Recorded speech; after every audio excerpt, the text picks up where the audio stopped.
So, Flash games were a major piece of a lot of millennial and Gen Z childhoods.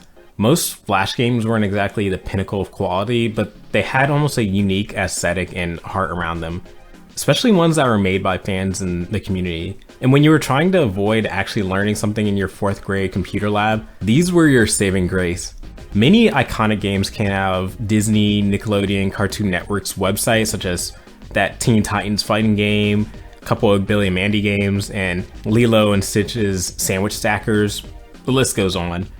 But it's weird that there doesn't seem to be the same talk for arguably one of Toonami and by extension Cartoon Network's biggest franchises, Dragon Ball Z. Surely there had to be a Dragon Ball game published on their site, right? Well, turns out there were at least a few Flash games published officially to the American Cartoon Network's page during this era. Dragon Ball Z Tournament and Dragon Ball Z Mission and Namek.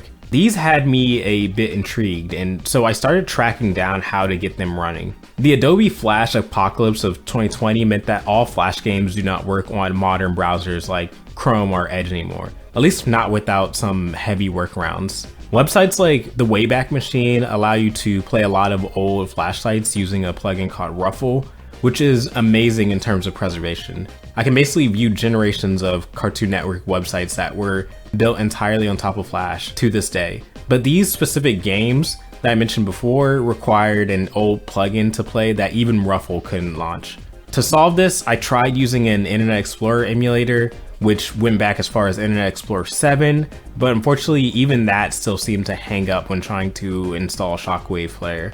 As a resort, I tried Flashpoint Infinity, which was a program that did a great job of preserving a bunch of Flash games and the dependencies required to launch them. And in this repository are a bunch of Dragon Ball related Flash games, both from official sites like Cartoon Network and Nick, and some fan-made ones, which I might talk about in a future video.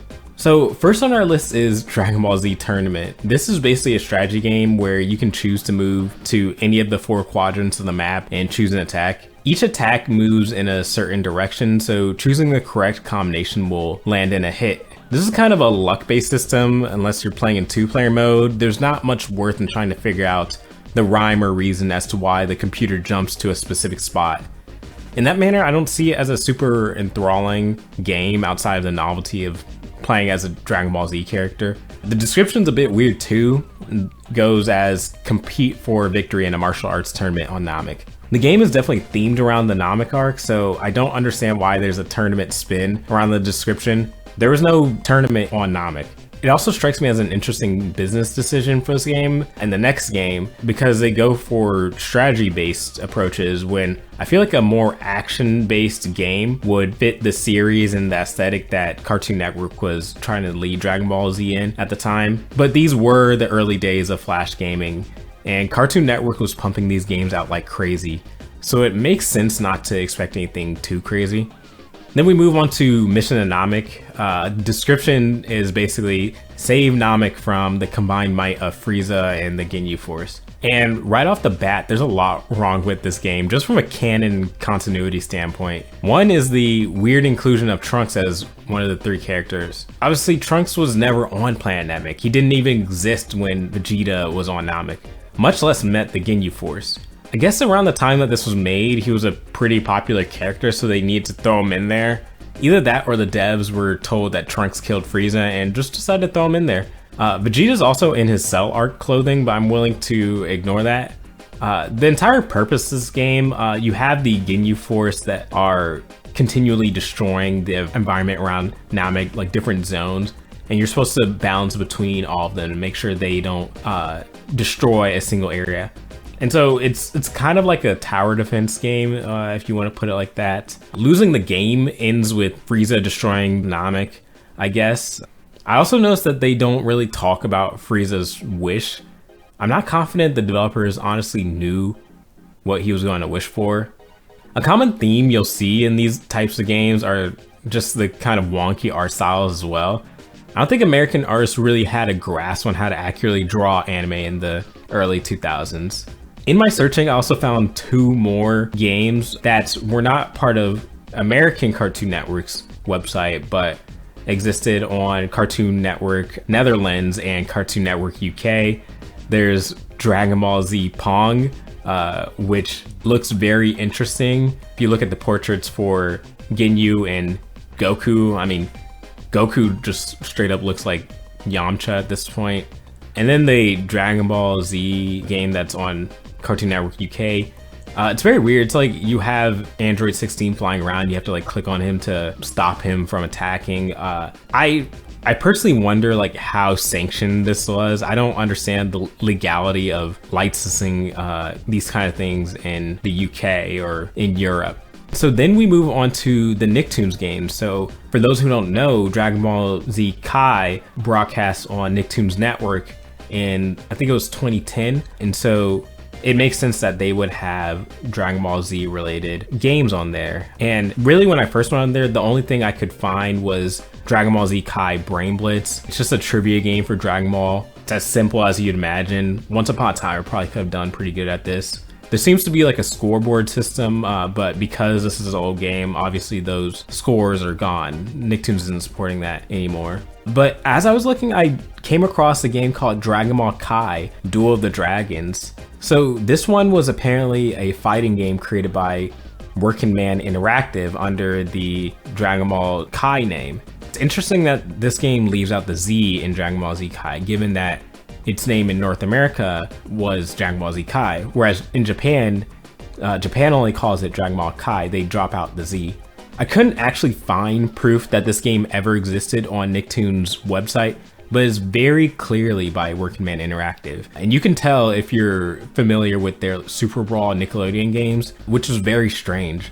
And interestingly enough, the game can be downloaded directly through a Working Man Interactive URL for some reason. Something I tested myself through the Wayback Machine, which is proof enough for me that this game like is not just some random person developing it. It's actually Working Man Interactive. Given there's literally no proof that this game ever existed on the Nicktoons main site though, I can only assume it was just silently shelved among the massive other Flash games that were being developed by them. In terms of like the style, it has that like very off anime style. The fight between Goku and Vegeta is also interesting because they're fighting in these like ruins that in no way matches their fight in the actual show. Take of that what you will. So as I was doing my research on these official Flash games, I missed a major one from Snack Brands Australia. Apparently they had a partnership or a collaboration with the Dragon Ball Z brand back in like 2001. And for those who don't know, Snack Brands Australia, they're a big snack foods company. They're the ones behind Cheezels and Thins, if you had those. But apparently they licensed out a developer, Pixel Boy, to create 3 Dragon Ball Z Flash games. These Flash games were based off of like common arcade games. So they had one that was Space Invaders themed. They had one that was Pong themed and one that was kind of like a whack-a-mole game. You can tell these are actual professional licensed games just because of like the polish that there is on like the main menu and like the reference to the company. The gameplay itself, I mean, it's Pong, it's Space Invaders. These are tried and true formulas, but the graphics and the animations, all that doesn't seem to be like super crazy. I did end up looking up Pixel Boy, like this developer, just to see like what was going on with them. From what I know, it was just like one guy. Pixel Boy is like the company name, but it's just one guy making these 3 games. He was probably provided just like a list of assets, but back in time, you could just have one guy working on a Flash game. We should know because on Newgrounds, you have thousands of Flash games being made by just kids in their bedroom, honestly. So yeah, it was a very interesting one that I skipped over. And then the final game that I was able to track down was actually on American Shonen Jump's website. They seem to have hosted an infinite jumping game similar to Doodle Jump, which would teach kids Shonen Jump history. The player controls Goku, a kid Goku, as he jumps through the clouds collecting cards. Clicking on each card will get you a history lesson on key moments from the magazine's long publishing history. And given the game's introductory banner, the title is more than likely a translation of a minigame that was already present in the now terminated Jumpland service that only exists in Japan, just repackaged to function standalone and translated to English. In terms of game itself, this was definitely the smoothest, most fun and well-polished game in this video, even for how simplistic it is. The doodle jump formula is tried and true, so it makes sense. The characters actually resemble themselves, there's not that weird Flash aesthetic, and the controls don't feel wonky. There's overall just a nice charm to it. But that's to be expected from Shonen Jump, the magazine where Dragon Ball has lived since the very beginning. Overall, these were all the official games that I could find. I honestly expected to find a lot more, especially through Cartoon Network. And so it's interesting that they did not produce as many as I thought. There are a lot of other fan-made Flash games, as well as Flash games from other franchises that I'd love to cover in the future videos too, including Naruto, which was one of my favorite franchises growing up. Let me know if you'd be interested in seeing those. I'd love to play through these games. Otherwise, please subscribe for more videos. It really helps me get motivated to put out more content. So yeah, all right, bye.